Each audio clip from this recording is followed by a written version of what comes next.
os líderes de outras igrejas protestantes, eles também, só que de maneira mais sutil, querem atribuir a autoridade deles à autoridade de Cristo. Como se aquilo que eles estivessem fazendo fosse aprovado por Cristo e Cristo estivesse envolvido naquilo ali.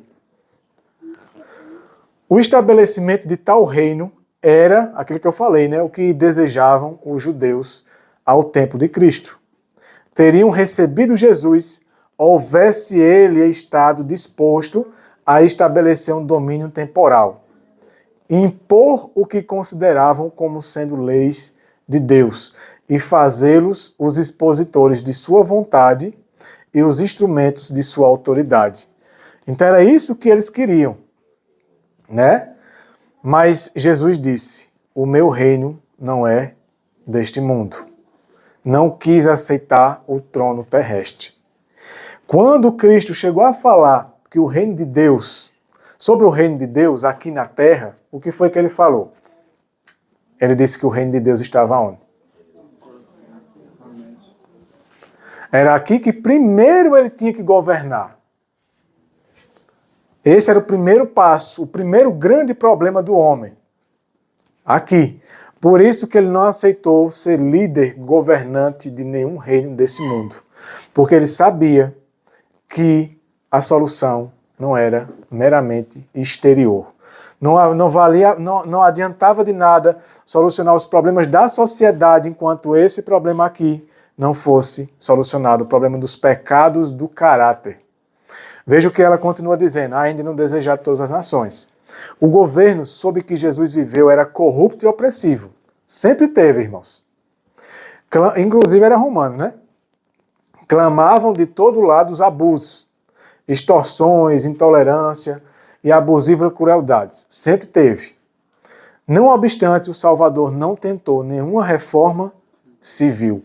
Então ele não se envolveu com isso. Não atacou nenhum abuso nacional, nem condenou os inimigos da nação. Não interferiu com a autoridade, nem com a administração dos que se achavam no poder. Aquele que foi o nosso exemplo, conservou-se como? Afastado dos governos terrestres.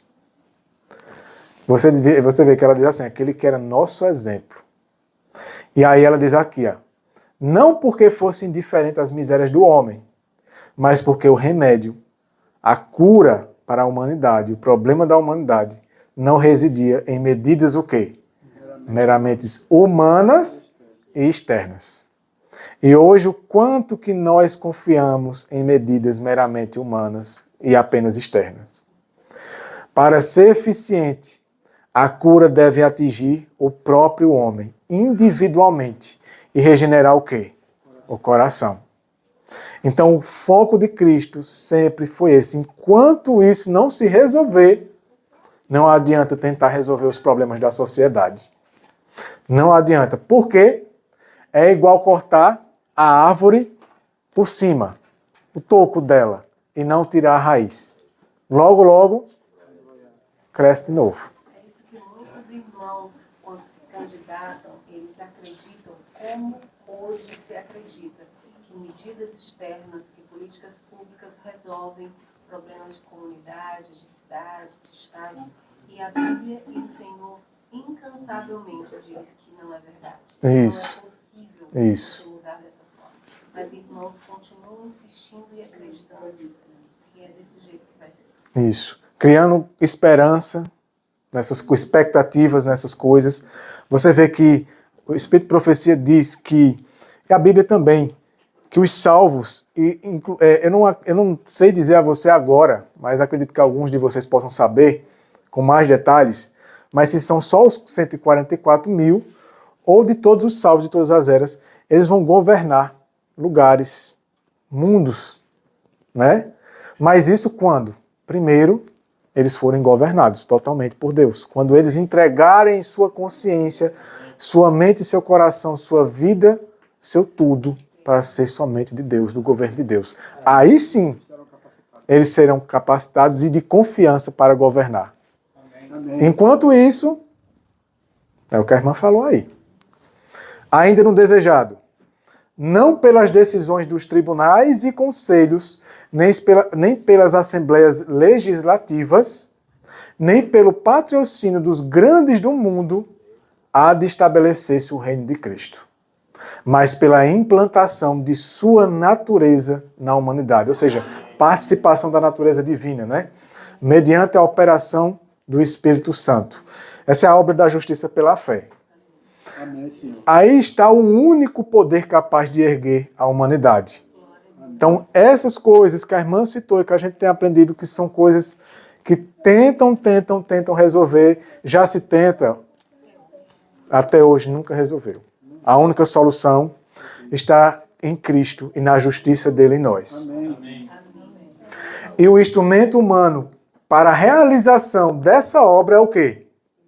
O ensino e a observância, que é a fidelidade e a obediência na palavra de Deus. Esse é o principal instrumento. Ainda no desejado ela diz, hoje, como no tempo de Cristo, a obra do reino de Deus não se acha a cargo dos que reclamam o reconhecimento e apoio dos dominadores terrestres e das leis humanas. Isso não dá certo. Mas dos que estão declarando ao povo em seu nome as verdades espirituais que operarão nos que a recebem. A experiência de Paulo. Já estou crucificado com Cristo. Amém. E vivo não mais eu, mas Cristo vive em mim. Amém. Essa é a solução. Então eles trabalharão como Paulo, em benefício dos homens. Somente quando for nessa linha, nesse caminho, é que então a solução estará estabelecida na humanidade. Mas, vamos agora ler todos os trechos aqui. Eu acredito que estão só no capítulo 16, pelo que eu me recordo, do livro Grande Conflito. E o título do capítulo é o quê? O direito mais sagrado do homem. Falando sobre a liberdade. Aqui, aí ela vai falar sobre como começa o problema. Só que de maneira bem resumida. Eu vou ler um trechinho aqui desse livro, já mostro para vocês, de uma situação prática desse problema. Veja, o Espírito de Profecia diz o seguinte: o princípio mesmo da grande apostasia consistiu em fazer o quê?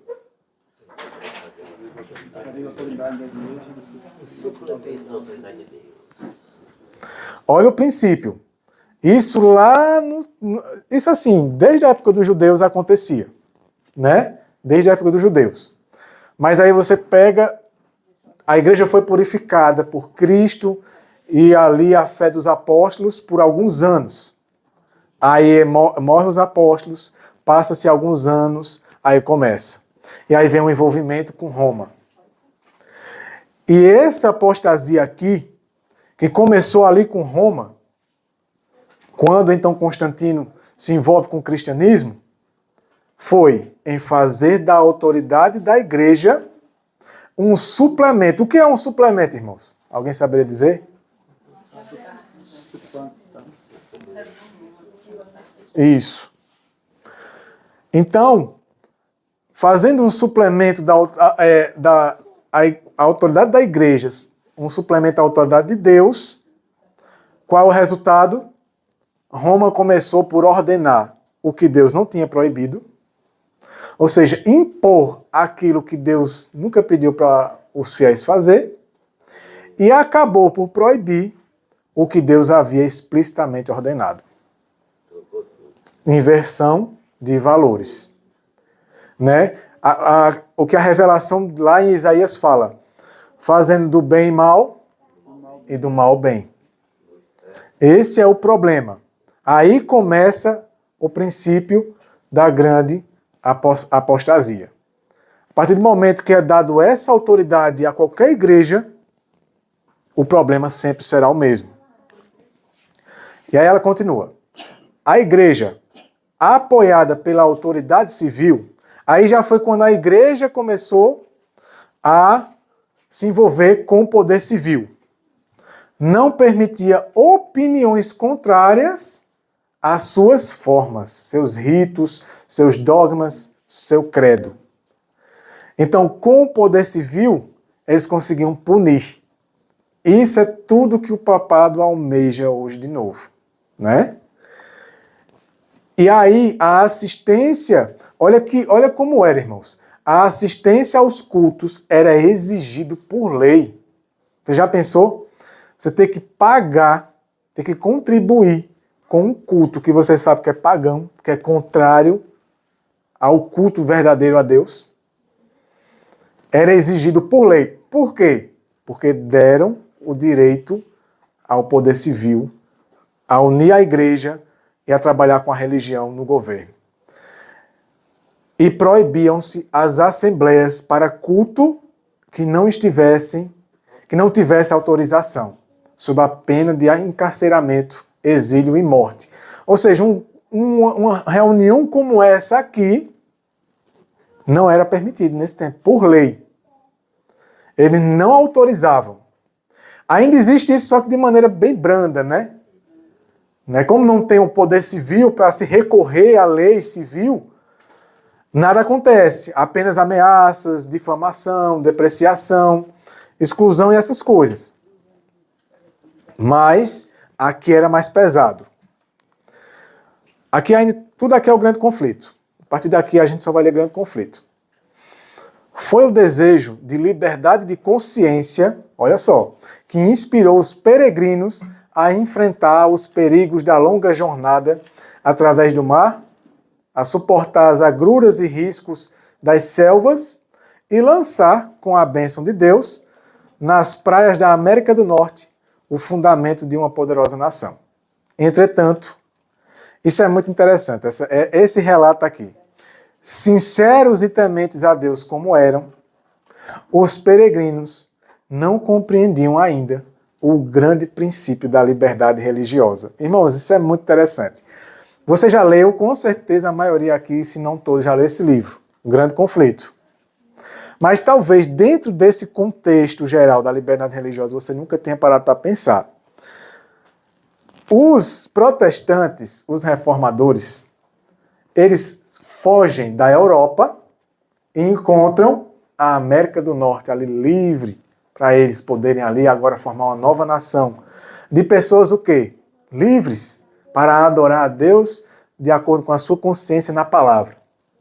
Porque lá eles não podiam fazer isso. E ela diz aqui no começo, foi o desejo de liberdade de consciência. Mas saíram de Babilônia e levaram Babilônia aonde? Veja só. A liberdade por cuja obtenção tanto haviam se sacrificado, olha isso, ó, não estavam igualmente dispostos a conceder aos outros. Isso, irmãos, é hipocrisia pura. Você está sendo perseguido, foi aquilo que a gente conversou hoje, né? Quando você está sendo perseguido, aí você quer sua liberdade, quer o seu direito. Né? Você reivindica a liberdade religiosa para poder adorar a Deus, cultuar a Deus da maneira como você está aprendendo na Bíblia, no espírito de profecia. Essa era a intenção deles, dos reformadores peregrinos que estavam saindo da Europa. Eram também conhecidos como puritanos. Entre eles, aí haviam presbiterianos, luteranos, batistas e outros. Mas quando então eles se veem livres, agora entre eles, aí começa o problema. Não tinham mais o poder tirano do papado agora, tirando a liberdade deles, caçando e perseguindo eles. E agora, como ainda havia resquícios da imagem da besta neles, agora a selva começa. Em que sentido? Os maiores começam a caçar os menores. E querer obrigar os menores a aceitar suas doutrinas, a maneira como eles adoravam a Deus. Olha só, muitos poucos, mesmo dentre os mais eminentes pensadores e moralistas do século XVII, tinham a exata concepção do... Não tinham, né? Ou seja, muito pouco. Tinha a exata concepção do grandioso princípio, emanado do Novo Testamento, que reconhece a Deus como o quê? O único juiz da fé humana. Poucos deles, pouquíssimos deles é quem tinham esse entendimento. Reconheciam isso. Que Deus é o único juiz da fé humana. E que nenhum grupo de homens e nenhum homem, nenhum poder civil ou religioso tem esse mesmo poder e autoridade e direito.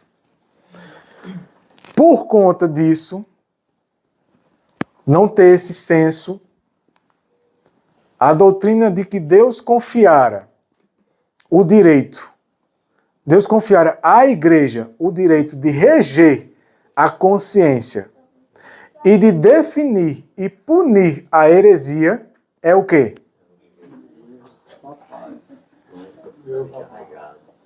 É um erro que vem de quem? Vocês entenderam esse trecho?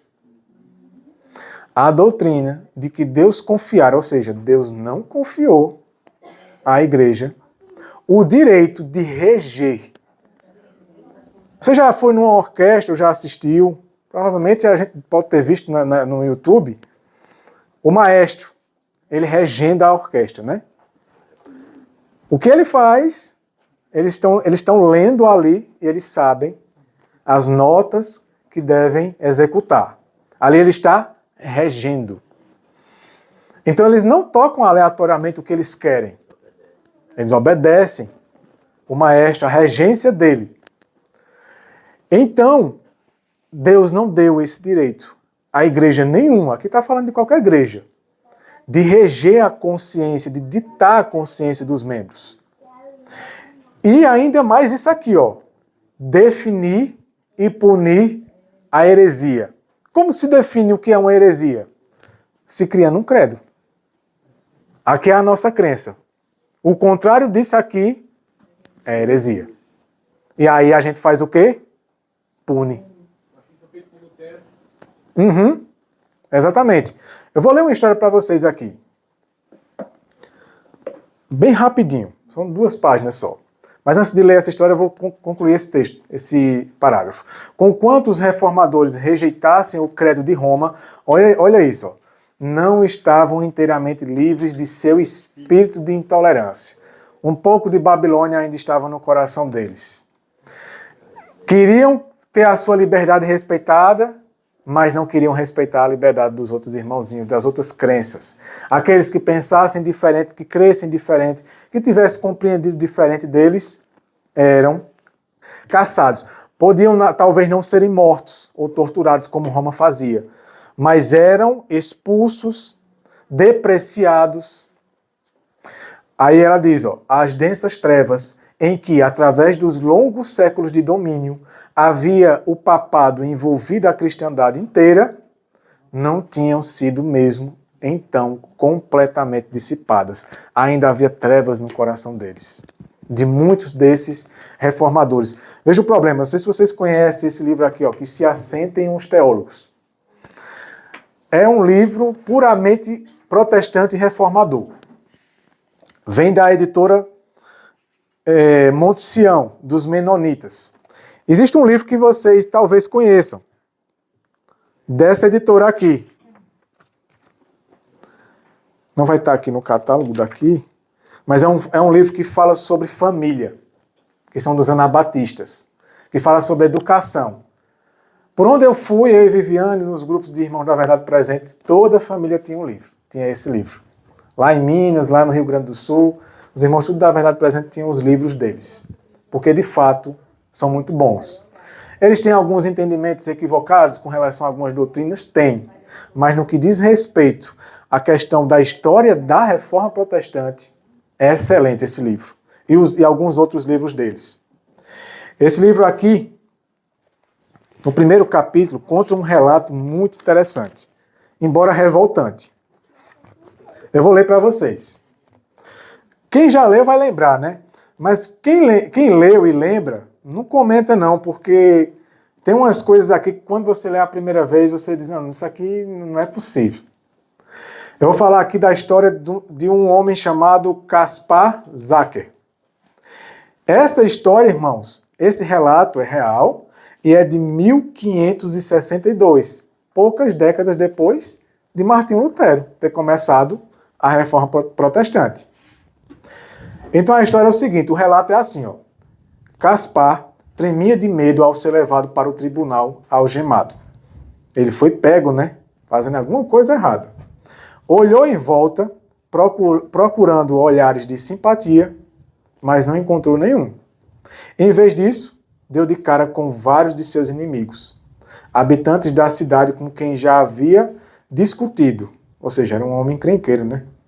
Kaspar estudou em desespero a expressão facial do juiz. Ele olhou para a cara do juiz em busca de indícios de simpatia. Mas a única coisa que viu foi um semblante duro. Kaspar tinha certeza de que enfrentaria a morte certa. E aí vocês devem estar dizendo, coitado.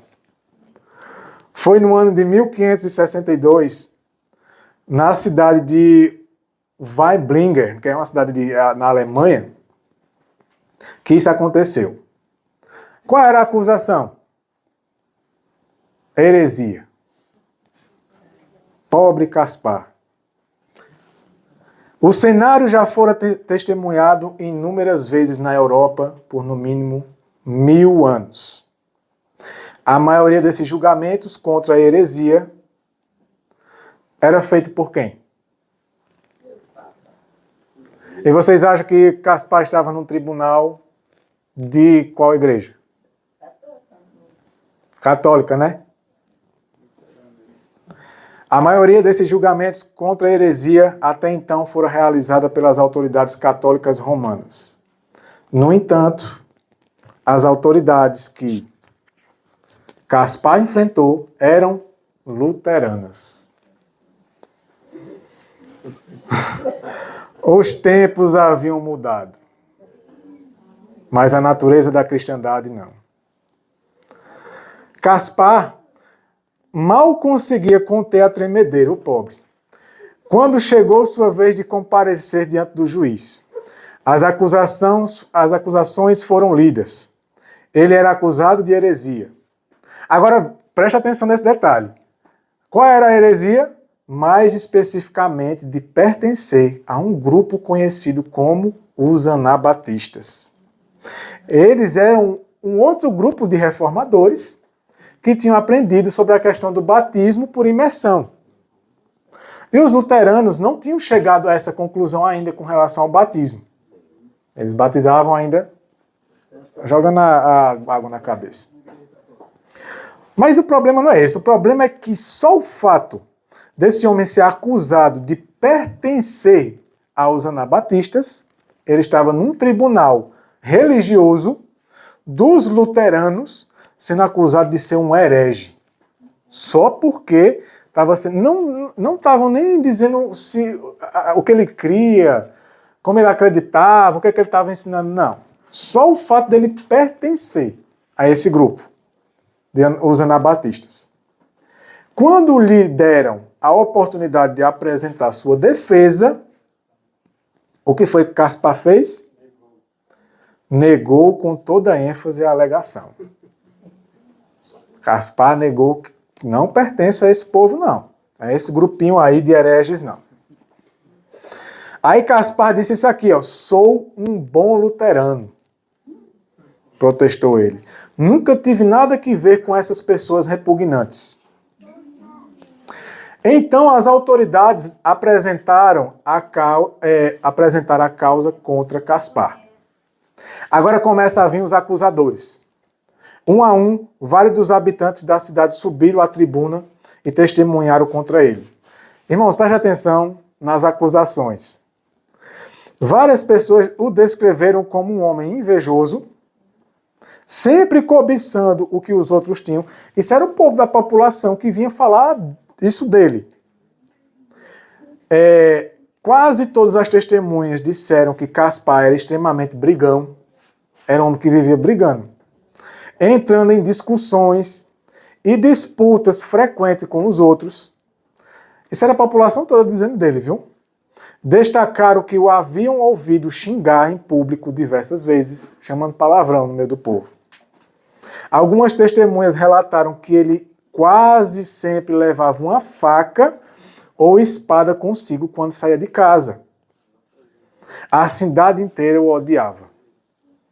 Tá vendo que Gaspar não é tão pobrezinho assim, coitadinho? Quando as testemunhas terminaram seus relatos, Gaspar tinha certeza de que seria declarado culpado. Ele sabia que não podia negar a veracidade. Olha, ele sabia que não podia negar a veracidade daquilo que as pessoas haviam falado. Era verdade, viu, irmãos? Não era calúnia, não. O homem era isso mesmo. Mas o problema ainda não está aí, não. O problema está logo, logo. Olhando bem dentro dos olhos de Gaspar, o juiz limpou a garganta e começou a dizer. Aí isso é bom nessas horas assim, a pessoa dizer, irmãos, semana que vem a gente continua. Então, vamos continuar. O juiz olhou e disse assim para ele. Após ouvir todas as evidências apresentadas pelas testemunhas, este tribunal considera o réu Gaspar Zacher. Aí nesse momento, Gaspar engoliu seco, aterrorizado diante da perspectiva de ouvir a próxima palavra do juiz. Gaspar já estava dizendo, acabou-se para mim. E o que foi que o juiz disse? Como foi que o juiz decretou a sentença dele? Inocente. Então o juiz diz, você é inocente. Aí diz assim, ó, ele mal podia acreditar no que estava escutando. O juiz prosseguiu, a fim de explicar sua decisão. Olha a explicação do juiz, viu? As testemunhas são unânimes em afirmar que você é um homem invejoso e brigão. Com frequência, xinga em público e anda pela cidade portando armas. É absolutamente desagradável e odiado por seus conterrâneos. E era verdade. Ele era isso mesmo. Mas esse não era o problema. Aí olha o que é que o juiz diz agora. Felizmente, ou seja, ainda bem, porém, está claro que você não é um daqueles detestáveis hereges, os anabatistas. Você é tudo de ruim, mas você não é um desse povo. Por quê? Aí ele vai dizer, pois sua vida é exatamente o contrário da que eles levam. São pessoas bondosas, humildes, educadas, dão um bom testemunho, mas são hereges. São hereges.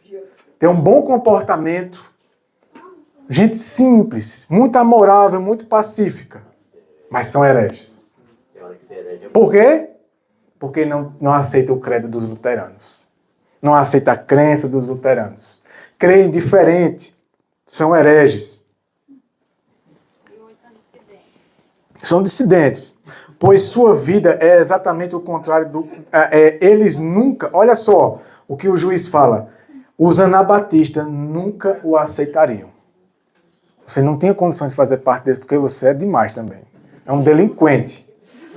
Mas você está inocente porque, graças a Deus, você não é um herege. Pode sair por aí quebrando tudo aí. Não tem problema não. Você é exatamente o que diz ser. Olha o que o juiz diz, ó, o juiz luterano. Você é exatamente o que diz ser. Um cristão ortodoxo. O importante é que você é luterano. Se é luterano, mas faz tudo de ruim, não tem problema, mas é luterano. O importante, ou seja, o mesmo espírito de Roma. O mesmo espírito de Roma. E aí, finaliza assim, ó. Foi um dia feliz para Gaspar Zacher, mas um dia obscuro para o cristianismo. Um homem foi absolvido de heresia por viver uma vida ímpia. É triste, viu? É triste. Será que isso acontece até hoje? Em que havia se transformado a Igreja de Cristo? A ponto de uma vida santa ser associada à heresia e uma vida pecaminosa estar ligada à ortodoxia. Ortodoxia é quando o indivíduo é um cristão que segue os princípios da igreja, ao credo dela. É o famoso Barrabás moderno. Aham. Exatamente. Exatamente. De fato, muito havia acontecido com a igreja de Cristo. Pelo menos no que diz respeito ao corpo visível dos professos cristãos. Então, vai ter muita coisa nesse livro aqui muito importante. Ele vai dizer como é que chegou a esse ponto, né? E a gente está vendo aqui. O que é que leva a um ponto desse? Confiar à igreja o direito de reger a consciência, definir o que é heresia e punir. Deu esse direito aos homens. Aí alguém pode pensar assim, então quer dizer que agora todo mundo vai fazer o que quiser na igreja. Tem textos de Ellen White, eu tenho até esses textos, não vai estar aqui nesse estudo. Mas eu já fico munido, porque eu sei que sempre vai ter essas perguntas. Existem os textos de Ellen White dizendo como um membro da igreja ele tem que ser tratado quando ele está em erro contra alguma doutrina. E aí, irmãos, é totalmente Bíblia. Nada da opinião do homem. É 100% Bíblia. E os homens têm que estar, aqueles que por acaso venham a decidir a situação de um membro, que por acaso, digamos, foi pego em adultério, foi roubando, alguma coisa assim, os homens para aplicar disciplina ou exclusão, eles têm que estar naquele espírito do que a gente leu hoje de manhã, para lidar com as pessoas. Então, esse problema é por causa disso aqui. E esse problema ele vai se repetindo. E não chega a um ponto desse, ou pelo menos a um ponto desse aqui, aonde era união da igreja com o Estado, porque ainda não há essa união. Aqui o homem, ele provavelmente seria morto, ou pelo menos preso, alguma coisa assim. Hoje ainda não acontece. Continuamos aqui. Foi adotado pelos colonos. Era o seguinte, os peregrinos, os protestantes, eles se espalharam pela América do Norte e eles iam formando colônias. Depois essas colônias viriam estado, cidades e por aí vai. Então no início eram colônias. Foi adotado pelos colonos o regulamento de que apenas membros da igreja poderiam ter voz ativa no governo civil. Olha o perigo. Olha o perigo. Formou-se uma espécie de Estado eclesiástico, governo religioso. Veja, eles vinham disso. Veja como o ser humano é teimoso, né? Não aprenderam. Viram o que é isso na prática, sofreram por causa dessa união e agora estavam fazendo a mesma coisa. É como se a pessoa, depois de muita pancada, passa um tempo e esquece. Aí volta de novo. Menino levado, né? Exigindo-se de todo o povo. Olha só. Esse Estado eclesiástico exigia de todo o povo que contribuísse para o sustento do clero. Imagina, você ser obrigado a contribuir com suas finanças para uma igreja, um credo que você não crê, que você não concorda. Mas era por lei, porque caso contrário, olha, concedendo-se aos magistrados autorização para suprimir a heresia. Ou seja, os magistrados aqui são os governantes. Eles tinham autorização para acabar com a heresia. A gente já viu aqui, né, a situação, como era feita, e assim continuou. Assim, o poder secular encontrava-se nas mãos da igreja. Não levou muito tempo para que estas medidas tivessem um resultado inevitável. Qual? A perseguição. 11 anos depois do estabelecimento da primeira colônia, agora entra esse personagem. Esse personagem ele é emblemático, né? No que diz respeito à questão da liberdade religiosa, e ele fez parte do fundamento da Constituição dos Estados Unidos sobre a liberdade religiosa. Roger Williams veio ao novo mundo. Semelhantemente aos primeiros peregrinos, vieram para gozar de quê? Aproveitar o quê? Liberdade religiosa. Só que esse aí tinha consciência. Esse de fato sabia o que era liberdade religiosa. Agora, mas divergindo deles, de quem? Dos primeiros protestantes e reformadores que já estavam na América do Norte, o Roger Williams percebeu, viu, o que tão poucos em seu tempo já haviam visto, que esta liberdade é direito inalienável de todos, seja qual for o credo professado. Então ele tinha essa consciência, que é um direito inseparável do ser humano. E era ele, fervoroso inquiridor da verdade, sustentando juntamente com o Robson, que era um amigo dele, um companheiro dele, ser impossível que toda a luz da palavra de Deus já houvesse sido recebida. Veja a consciência que ele tinha.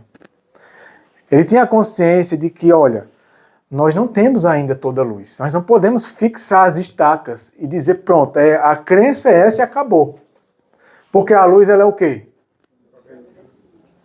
O Williams foi a primeira pessoa da cristandade moderna a estabelecer o governo civil sobre a doutrina da liberdade de consciência, da igualdade de opiniões perante a lei. Então, o governo dele foi o primeiro a estabelecer a liberdade de consciência.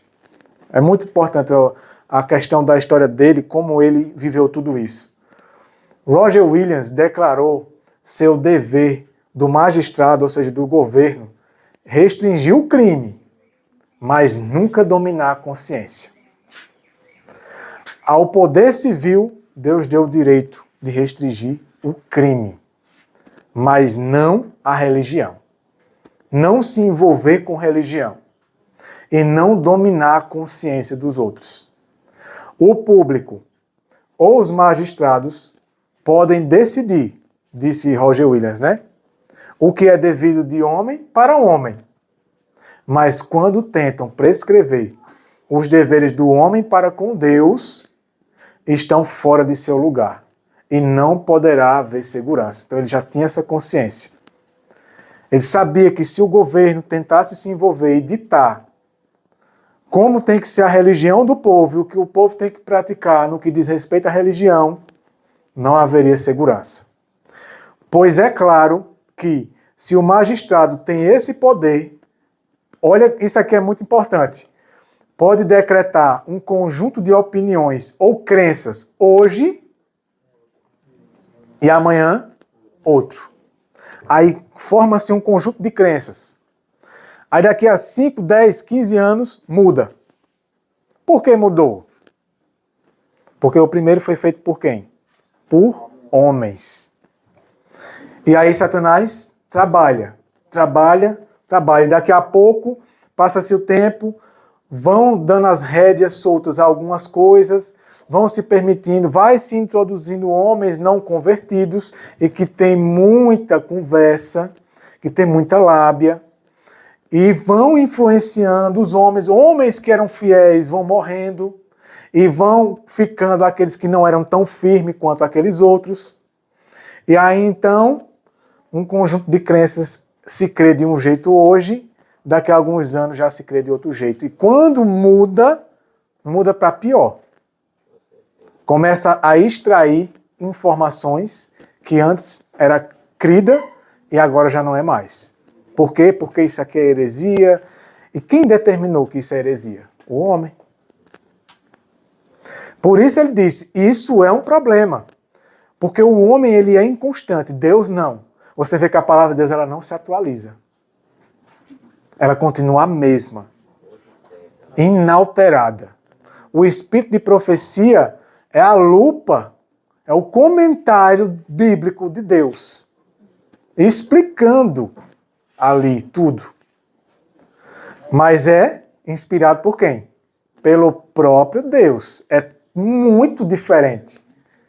E aí, continua dizendo assim, como tem sido feito na Inglaterra por diferentes reis e rainhas e por diferentes papas e concílios na Igreja Romana, de maneira que semelhante crença degeneraria em acervo de confusão. Isso vai dar em confusão. Uma outra palavra para confusão. Babilônia. Babilônia. A palavra Babilônia significa confusão. Roger Williams era respeitado e amado como ministro fiel e homem de raros dons, de inflexível integridade e verdadeira benevolência. Até aí, todo mundo gostava de Roger Williams. Herege. Até aí era um herege. Mas veja, até aí Robert Williams tranquilo com todos eles. Agora, contudo, sua inabalável negação do direito dos magistrados civis à autoridade sobre a igreja e sua petição de liberdade religiosa não podiam ser tolerados. O que foi que levou Roger Williams, de um homem muito respeitado e amado, como um homem fiel, ministro, que pregava muito bem a palavra, Petição da liberdade religiosa. inventou de falar sobre liberdade religiosa. Pronto, agora vou mandar o Felipe. A aplicação da... Olha só, veja que é aquilo, né? Jesus Cristo certa vez disse assim, novo mandamento vos dou. Ele traz uma mensagem do Antigo Testamento que Moisés tinha escrito. Mas por que era novo? Era novo para eles, para os ouvintes dele naquele momento, porque já haviam esquecido. Então, para esses aqui, era uma nova doutrina. Dizia-se insistentemente, subverteria o fundamento do governo, do Estado, do país. Ou seja, isso vai complicar o governo. Por quê? Porque o governo, que já tinha sido estabelecido por religiosos, já era totalmente envolvido com religião, não ia poder ditar a religião, impor e nem punir. E Roger Williams disse, não, irmãos, isso não está certo, não. Foi sentenciado, olha, Roger Williams foi sentenciado a fazer o quê? A ser banido das colônias. Colocaram Roger Williams, para correr, para fugir. E finalmente, para evitar a prisão, se Roger Williams continuasse pregando sobre liberdade religiosa, ele iria para a prisão. E aí ele foge, obrigado a fugir para a Floresta Virgem, debaixo do frio e das tempestades do inverno. Tem até uma edição do Grande Conflito. Eu tenho essa edição antiga, não sei se essa do IAG que está com ilustração tem essa mesma ilustração. Que aparece Roger Williams na neve, é uma pintura, né? Roger Williams na neve, ele se escondendo dentro do oco de uma árvore. Algumas árvores deixam um buracão assim, né? Ele dormia dentro para sobreviver do frio. Teve que fugir. Por quê? Porque queria que todo mundo tivesse o direito de adorar a Deus segundo a sua consciência com a palavra de Deus. E eles não aceitaram. Imagina Roger Williams dizendo, meus irmãos, mas não foi disso que vocês fugiram. Para que vocês vieram para cá? Agora por vocês fugiram de um leão e agora vocês se tornaram tudo leãozinho, né? Para caçar uns aos outros e se aproveitar agora de que não tem um maior. E é aquela situação do valentão, né? O valentão, quando encontra um mais valente do que ele recua. Mas vai atrás de um que é inferior a ele, para criar confusão com ele. Continua dizendo, tomando finalmente, depois de meses de sofrimento e vagueações, rumo às praias da Baía de Narragansett, lançou ali os fundamentos do primeiro estado dos tempos modernos, que no mais amplo sentido reconheceu o direito da liberdade religiosa. Então, o que a gente vê da história dos Estados Unidos, Deus usou esse homem para iniciar tudo. Porque se fosse depender dos outros, o principal fundamento da colônia de Roger Williams era que todo homem teria liberdade para adorar a Deus segundo os ditames da sua própria consciência. Seu pequeno estado, que hoje é esse local chamado Rhode Island, tornou-se o refúgio dos oprimidos. Olha, aqueles que sofriam porque queriam adorar a Deus de acordo com a sua consciência, fugia das colônias e ia para onde? Da colônia de Roger Williams. E cresceu e prosperou, até que seus princípios básicos, a liberdade civil e religiosa, se tornaram as pedras angulares da República Americana. No grandioso e antigo documento que aqueles homens estabeleceram como a Carta de seus Direitos, a Declaração de Independência, afirmavam: consideramos como verdade evidente que todas as pessoas foram criadas iguais, que foram dotadas por seu Criador de certos direitos inalienáveis. São direitos que são inseparáveis do ser humano. Encontrando-se entre estes a vida, a liberdade e a busca da felicidade. Sabemos que essa busca dessa felicidade só se encontra em Cristo. Mas assim eles fundaram a Declaração da Independência Americana. É um direito inseparável do ser humano. Infelizmente, nós é quem vendemos esse direito. Muitas vezes. Muitas vezes inconscientemente. Por exemplo, esses dias a gente viu, faz umas semanas aí, uma notícia que eu não sei se foi lá em São Paulo, que o pessoal, uma empresa, estava comprando a íris do olho do povo. Aí tinha gente que ia lá e vendia a íris, eles tiravam a cópia, né, da íris do olho, escaneavam ali com a máquina lá, e a pessoa recebia R$300, tinha gente que recebia R$500. R$500. Isso. E nem sabia o que estava acontecendo. Exatamente, é isso que eu queria chegar. Depois teve uma mulher que ficou, não sei se você viu a mesma, ela ficou revoltada, porque aí a rapaz falou, mas você não sabia? Não, vi por dinheiro mesmo. Uhum. Aí outros ficaram super alegres, né, que ganharam dinheiro e... Dinheiro que acho que com uma semana ou duas acaba. Na mesma da hora. Exatamente. Para o brasileiro é que acaba rápido mesmo, viu? Então, veja, um ponto muito importante do que o irmão falou. Eles não sabiam para que era. O ser humano desinformado, ele tende a se vender fácil demais. Então, continua dizendo aqui, ó. A gente está quase terminando esse estudo aqui. Os elaboradores da Constituição reconheceram o eterno princípio, o eterno princípio de que a relação do homem para com seu Deus está acima de legislação humana e de que seus direitos de consciência são inalienáveis, são inseparáveis. E isso é um eterno princípio. Não foi necessário raciocínio para estabelecer esta verdade. Temos consciência dela em nosso próprio íntimo. Isso é tão interessante que você sabe quantas e quantas vezes você não quer, mas às vezes você não pode, não tem força, por várias e várias razões, você quer o direito da sua escolha. Você quer ter o direito de escolher.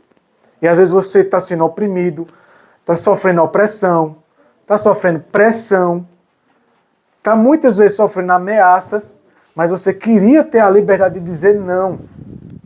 Quantas e quantas vezes são coisas propostas para a gente, impostas a gente quer dizer não. Isso está onde? Está aqui dentro. Mas os homens vão tirando cada vez mais o senso que nós temos disso. Veja o que ela diz aqui, ó. É essa consciência que, em desafio às leis humanas, tem sustentado tantos mártires nas torturas e nas chamas.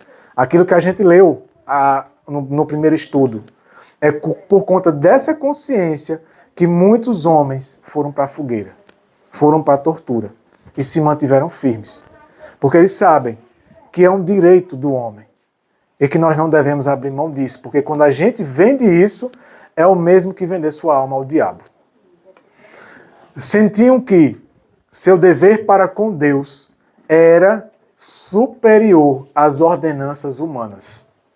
E que nenhum homem, olha só isso, nenhum homem poderia exercer autoridade sobre o quê?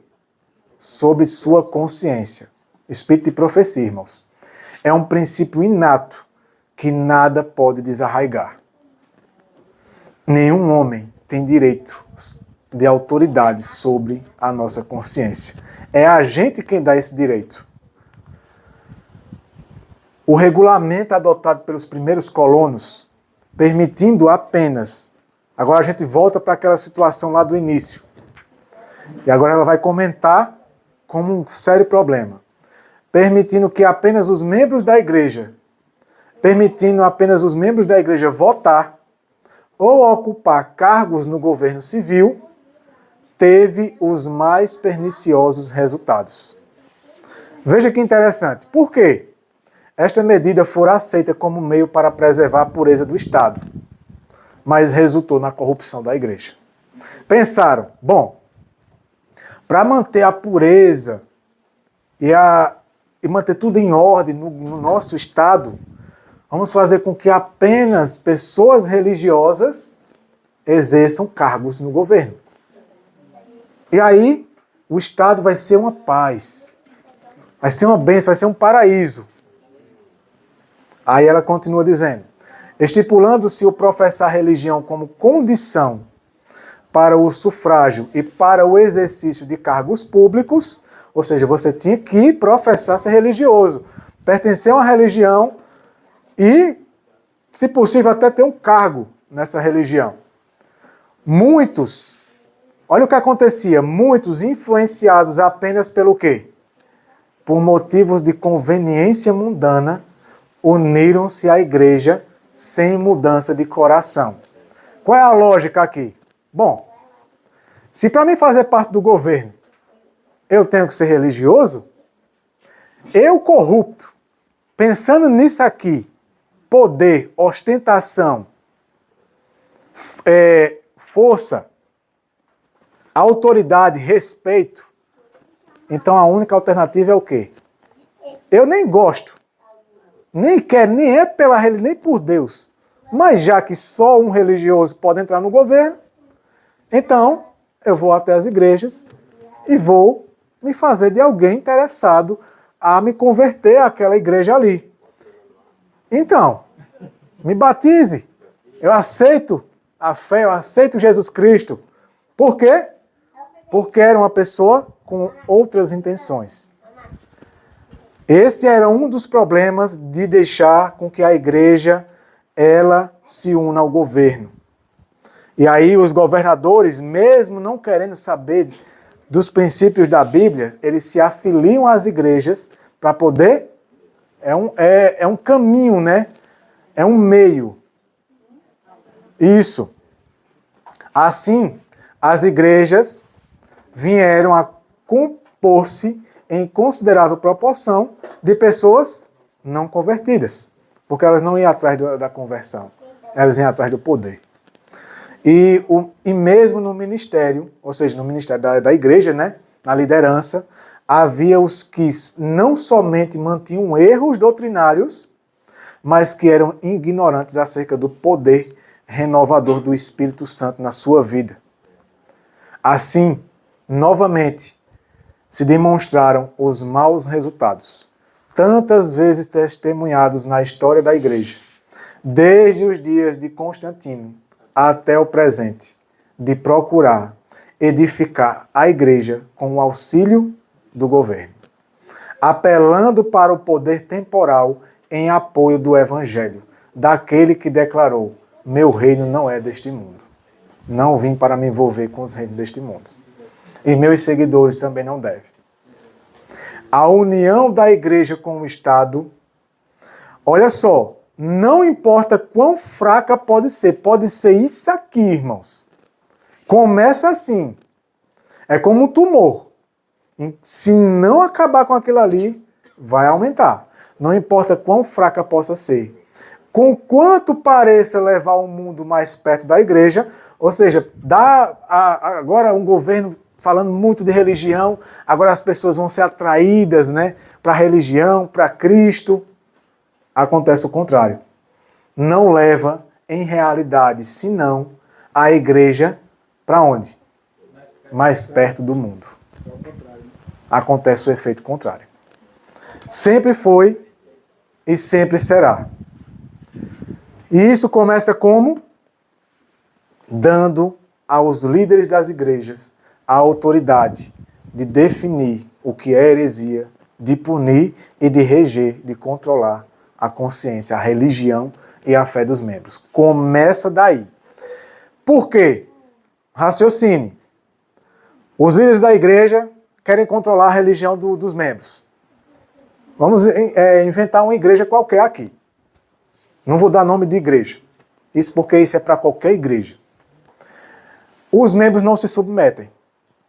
Os homens, numa posição já exaltados, orgulhosos, egocêntricos, não aceitam que os membros não se submetam a eles.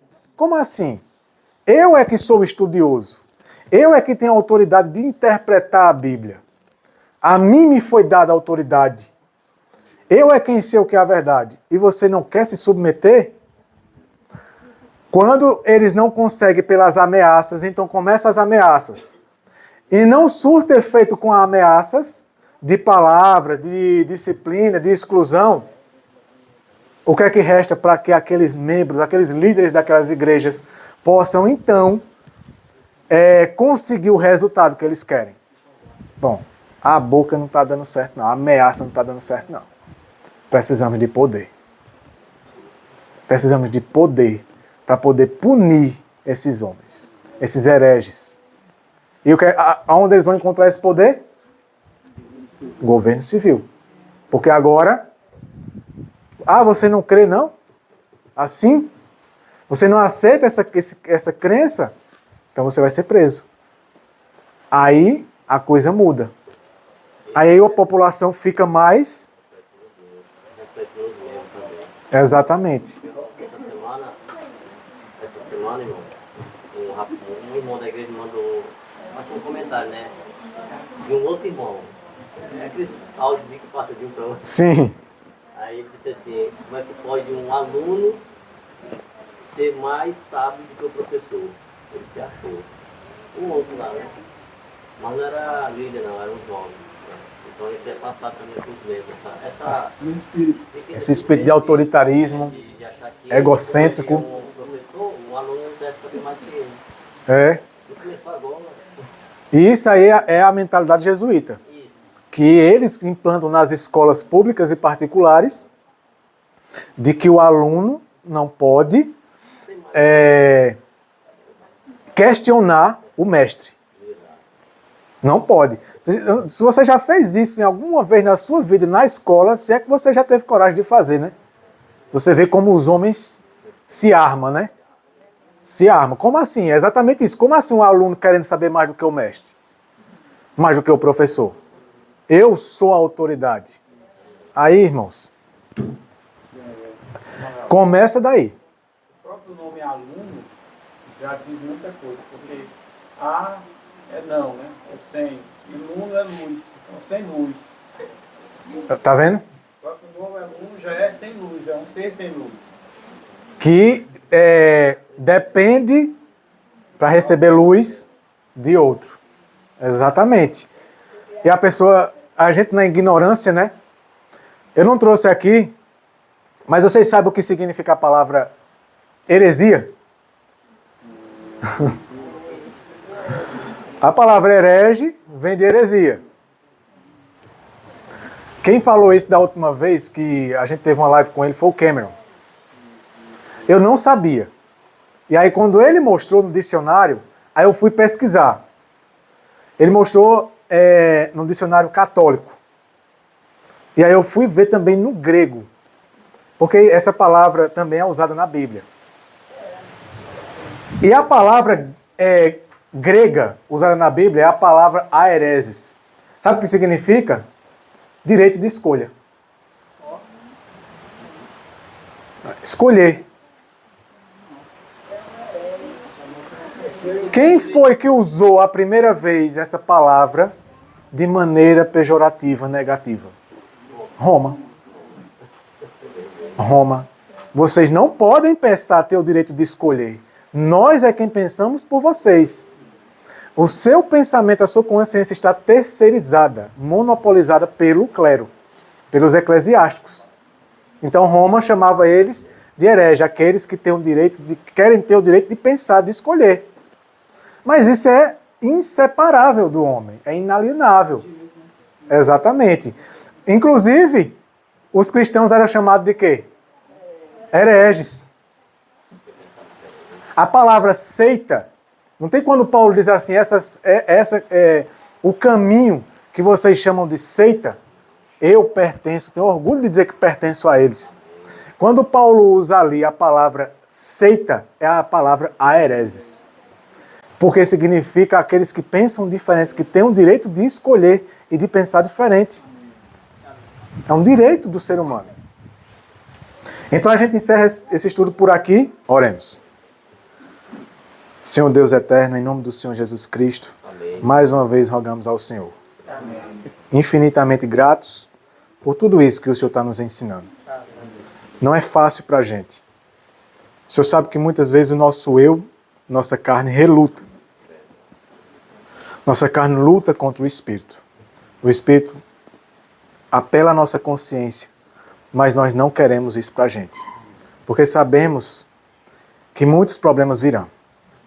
Não da tua parte, não porque o Senhor quer, mas por causa do mundo e da influência de Satanás na mente de homens que tomaram a autoridade que o Senhor nunca deu a ser humano nenhum. Que o Senhor nos ajude, meu Deus, a não nos submeter a essas coisas, no mínimo que seja. Embora respeitando e sempre tratando as pessoas com gentileza e com humildade, mas não nos submetendo àquilo que nós sabemos que é errado. Não vendendo a nossa alma e a nossa liberdade, que o Senhor comprou com um preço muito alto, o preço do sangue de Cristo. Aleluia. Obrigado por tudo isso, meu Deus. Que o Senhor continue trabalhando conosco e em nossos corações. Amém. Através do Teu Santo Espírito e da Tua verdade. Amém. Que o Senhor continue conosco nesse congresso. Continue nos guiando em toda a verdade. Também agradecemos pela refeição que logo, daqui a alguns minutos ou horas, iremos fazer. Porque não somos dignos. Tudo isso pertence ao Senhor. Tudo vem do Senhor. Que tudo isso seja para a honra e glória do Senhor e se cumpra conforme a Tua vontade. Amém. Nós oramos e agradecemos em nome do Senhor Jesus Cristo. Amém.